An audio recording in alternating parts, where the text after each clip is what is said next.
Losers in 3 of 4 coming in. The Philadelphia Union responded with a thorough 3-0 win over the DC United on Saturday. So Brian Wright is here. I'm Adrian Fenke. The Union have lost grasp of first place, but that's okay. They're only a point behind. So let's talk about this game from Saturday night. You were there. Yeah, I was there. I had a nice view from section 128 on the sidelines at Old Talon Energy Stadium, what used to be called PPL Park, for some bachelor party festivities nonetheless. Had a nice dinner, went to the game. It was a good time, not to mention a nice win. A very easy one. It's never easy in soccer to say that, you had an easy win, but this was probably their best performance of the season. They always put out a strong lineup. DC United has been up and down. 2 penalty kick goals for the Union, but sometimes those penalty kick goals are a bit controversial. Not on this occasion. They were very easily called, hard to miss, considering the refereeing and MLS is up and down. And the third goal was an absolute rocket. So all in all, a very good performance, and Union are on their way, hopefully, to heading back up to first place with the New York City loss yesterday. Yeah, let's talk about kind of that little mini slump there, right? Because obviously big win on Saturday, but what was going on? Why were they losing some games? Because I saw some of the scores. They were giving up a lot of goals. Yeah, the backbone of the team for most of the season has been their defense. If you, I'm including the back four and the goalkeeper. So you have a very young goalkeeper in Andre Blake, who is quickly becoming one of the best in the league. And now they went out in the draft with the intention of revamping their defense. And they've largely done that because you have 3 new defenders back there. You have Fabinho, who is 31, 32 years old, playing left back. He was on the team last year. But the rest of the back line is all young guys. Richie Marquez, center back, who's a second-year player. Josh Yarrow is another center back who they picked number 2 overall in the draft. And you have Keegan Roseberry playing right back, who is a local kid who played for the under-18 academy team, and he's from Bronx, PA, so he's a bit of a local boy. They have done a very good job together keeping goals out of the net, but the last few games, it just, for some reason, hasn't happened. Andre Blake hit a bit of a slump coming back from the Copa America tournament, and they were able to win a few of those games because they can score, which is something the Union haven't been able to say basically in their entire history, is that they have a very good offense. So the offense was able to overcome some of the defensive deficiencies the last few games, but a nice bounce back this week, getting back to getting a clean sheet. All right, just to kind of go down some of the losses that they had, 3 of them came on the road. So, so they've been such a good home team this year, 10-1-2 at home. So you lost 1-0 to the Houston Dynamo. You lost 3-2 against the Vancouver Whitecaps. And the big loss was to New York City FC at Yankee Stadium. So that's the reason why they are in first place right now. So there you go. All right. What is it about this team, though? 10-1-2 at home. Why are they winning all these home games? They go on the road and they struggle a little bit. That's a hard thing to pinpoint because it happens a lot in not just MLS, but in European soccer in general. You have teams that are just much better at home than they are on the road. And if you can manage to scrape a handful of road wins together, you're generally going to make the playoffs, or if you're in Europe, and be in contention for a European spot. But judging from the atmosphere that I witnessed on Saturday, they play better at home because the support is there. The fans know that the team is good this year, so they get the fan support, and it's your typical home field advantage.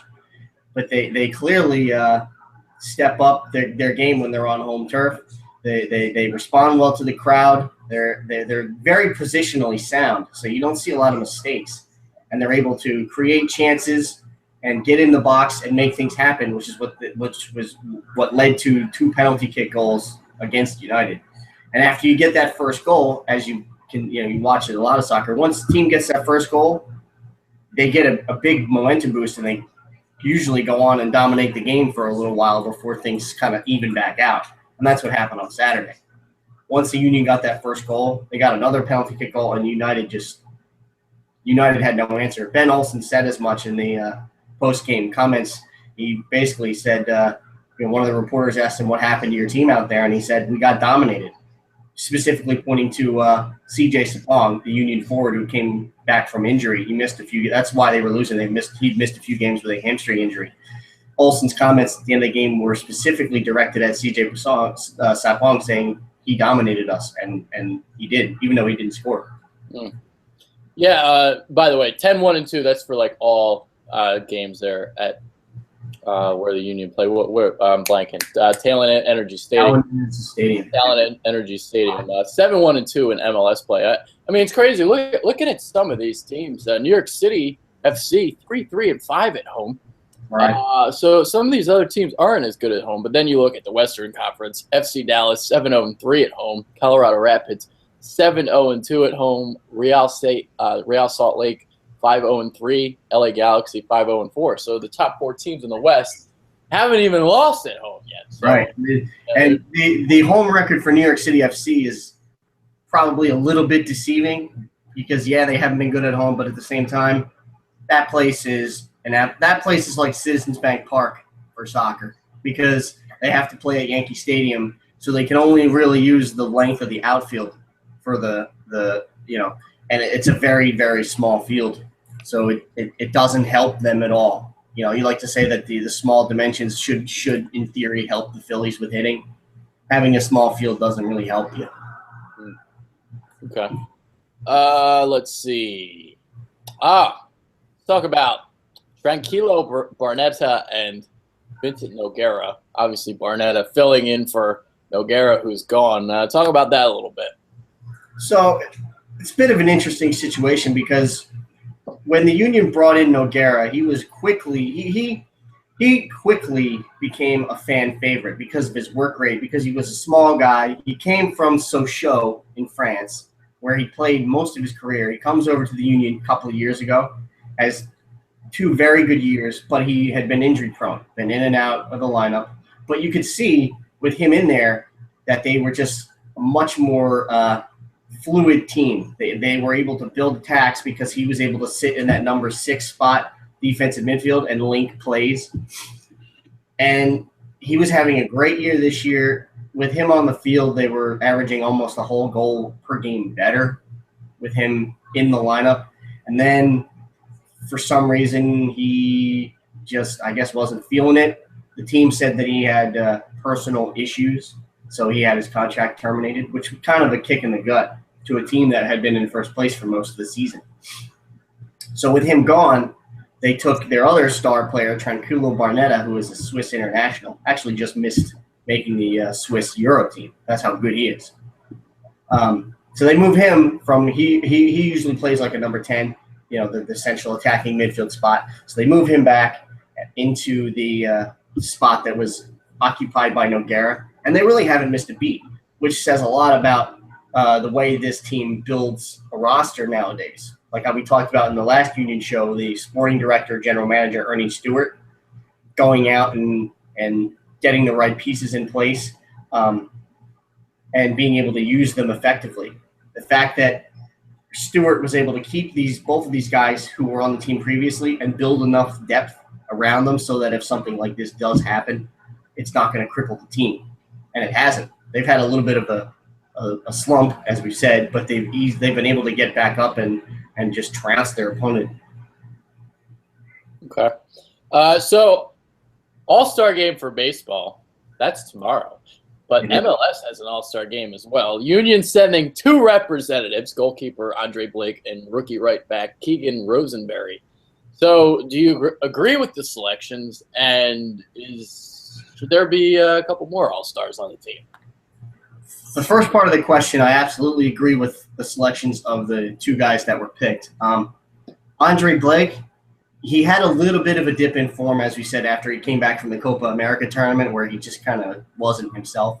But I think that is maybe a little bit of expected because he played for Jamaica and they were pretty much shitty in that Copa tournament. They had scored 1 goal and he had a lot to do. So when he came back to the Union, he was a little bit unsteady.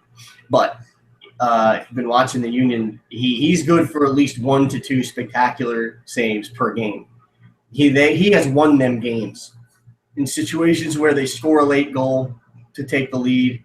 The other team comes back. I'm thinking of a game against Orlando where Barnetta actually scored a 27-yard free kick, one of those beautiful benders that you can see coming in and it just dips in the top right corner. They scored that goal in the 93rd minute against Orlando back in April.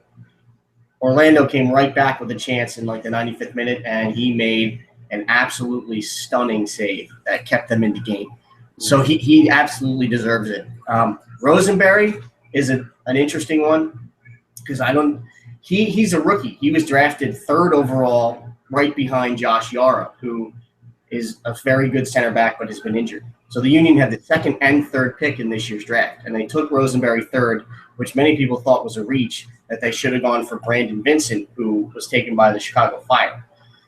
Since Rosenberry's come in, he has grabbed that right back spot, got Jim Curtin's attention right away, and he actually has played every single minute of every game as a rookie. And he's been very, very good. He's solid defensively.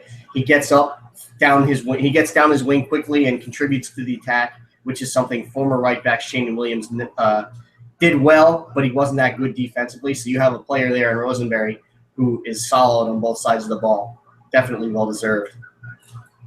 And any other guys that you think should have made? You can make a case. You could make a case early in the season as the voting was starting to get going. You could make a case for C.J. Sapong to be an all-star, but he had a bit of a groin injury there, or I think it was a hamstring injury, and he missed I think three or 4 games. So that kind of cost him his all-star bid. But if he was healthy, he probably would have made the team. You could also make a case for Ilsinho, another Brazilian winger that the Union have. He's very tricky on the ball. He makes plays that make the crowd get up out of their seats, which I think is a tough thing to do in an MLS environment. He's not a huge scorer, but he's a playmaker, and a case could be made for him. Possibly also Ken Tribbett, who is a central defender who's done very well. Him and Yaro kind of switch back and forth going in and out of the lineup, but they've all been very solid. And, the transfer window is open in MLS. So you see any potential signings that the Union can make? It's hard to say. I mean, I don't know if you want to mess with the chemistry of this team. Yeah, I would. They had that loss to Houston, which could have been construed as a pretty bad loss because Houston was in the bottom of the Western Conference, but they were on the road in Houston where it was like 95 degrees, and they lost on a 95th minute free kick winner from a former player, nonetheless, Christian Maidana, who was a winger for the Union last year. So that notwithstanding, I don't think you need too much in the way of adding to the team. I mean, you could look for a left back if they felt they needed to, because they haven't had a true left back since Jordan Harvey got traded in 2012. But and you also have Maurice if you don't want to play Barnett, because Barnett is not a true number 6 defensive midfielder. He's more of a 10, or you could put him out on the wing. So you could look for that sort of a defensive midfield player to pair next to Brian Carroll or Warren Creval. But don't forget, the Union also have Maurice Edu, who hasn't played at all this year because he's had a stress fracture in his leg. He's due back sometime in August, and he slots right into that number 6 position. So if I'm Ernie Stewart, I might be taking some calls, maybe doing some looking around to fill some pieces, but I don't know if I would send anybody out or I wouldn't bring in a big name, I wouldn't mess with the chemistry of this team. They've been doing very well. Yeah, I agree with you. All right, yeah, I definitely agree with you wholeheartedly because they've been in first place for most of the year. I mean, yeah, they're in second now, but they've been winning for a reason. So they're in second place, and don't forget, and they're in second place, a point behind, and they have a game in hand on New York City. Yeah. Let's see. Games this week, playing Crystal Palace in a friendly, which is pretty cool, on Wednesday. And then Sunday, big showdown against the Red Bulls. They just beat the Red Bulls. Was it last week in the U.S. Open Cup or whatever that fucking shit's called?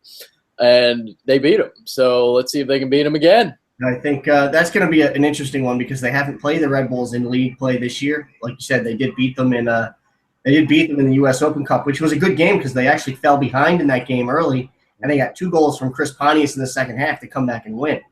So, and those games are always tough. The Union have actually only won 1 time in their 7-year history, 7 years if you include this year. 7-year history, they've only beaten the Red Bulls away once. They've handled them a few times at home. So luckily, this game is at home. So I think if you tied a noose around my neck and said pick what's going to happen in that game, I'd say the Union probably win it 2-1 or 3-1, but it's going to be tough. Interestingly, though, the Crystal Palace game that's on Wednesday, that's going to be interesting because I don't know who Jim Curtin's going to play. You want to get some guys out there on the field just to have them play against better competition. And Palace will have some of their first 11 guys out there because it's the start of the preseason for them.